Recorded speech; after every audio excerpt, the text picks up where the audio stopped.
chers amis, à l'heure du confinement, nos émotions prennent souvent le dessus. La tristesse, la frustration et aussi la colère. Ça, c'est un vrai problème, surtout lorsque nous sommes forcés de rester à la maison. Euh, on découvre ou on redécouvre les personnalités de membres de notre famille la plus proche et surtout on subit une révolution, une véritable révolution de notre vie, aussi bien professionnelle que personnelle. Professionnelle pour ceux qui, par exemple, sont en télétravail, pour ceux qui ont momentanément perdu leur travail aussi. C'est une révolution aussi pour, par exemple, les femmes au foyer qui jusqu'à maintenant étaient seules maîtresses à bord pendant la journée et du coup, elle se retrouve avec les enfants à s'en occuper et bien sûr le conjoint qui est beaucoup plus souvent à la maison. Donc, c'est une révolution à tout le monde et ça peut provoquer des tensions qui sont tout à fait naturelles. Maintenant, il s'agit de maîtriser ses colères, ses frustrations, ses tristesses, justement pour dépasser ces difficultés et se retrouver. Pour les couples qui sont complices, ça va être bien sûr beaucoup plus facile parce qu'ils ont l'habitude de discuter, ils ont l'habitude de passer du temps ensemble. Donc, il s'agirait de trouver des formules, des plages horaires pour chaque activité pour que tout le monde soit plus ou moins satisfait, tout en sachant qu'il y a bien sûr des concessions à faire de toutes parts. Le vrai problème commence lorsque le couple n'était pas tellement uni.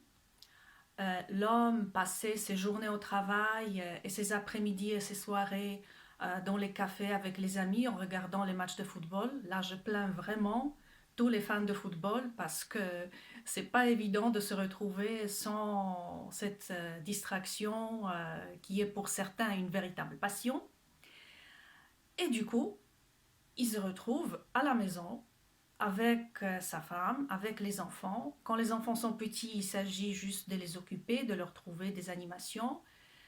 Pour les enfants qui sont plus grands, ça devient un problème un peu plus important parce qu'ils peuvent se rébeller, ils peuvent vouloir sortir, ne pas écouter les parents. Donc il y a bien sûr les tensions qui naissent de ce côté-là.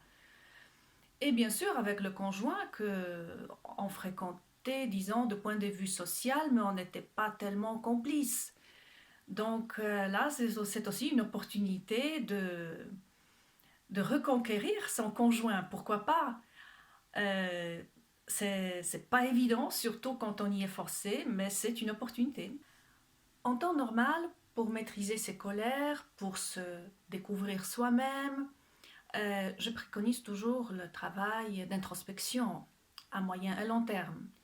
Aujourd'hui, ces conseils ne seraient pas très pratiques parce qu'on a besoin des choses rapides qui peuvent agir tout de suite.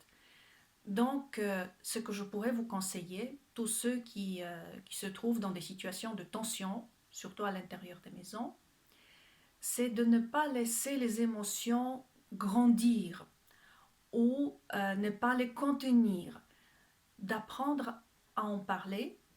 Quand vous sentez que ça monte en vous, on peut utiliser la technique de parking, c'est-à-dire interrompre d'une manière polie, bien sûr, la discussion pendant un certain temps pour y revenir.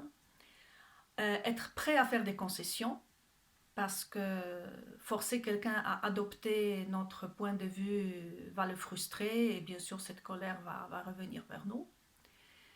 Et surtout, un exercice très simple, et c'est gratuit, être poli.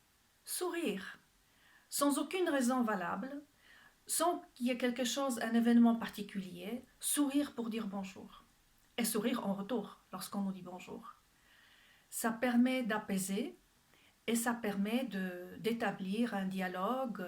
Lorsque les choses vont mal, on peut demander aussi un certain temps, je ne sais pas, une demi-heure, peut-être une heure, ça dépend des besoins de chacun.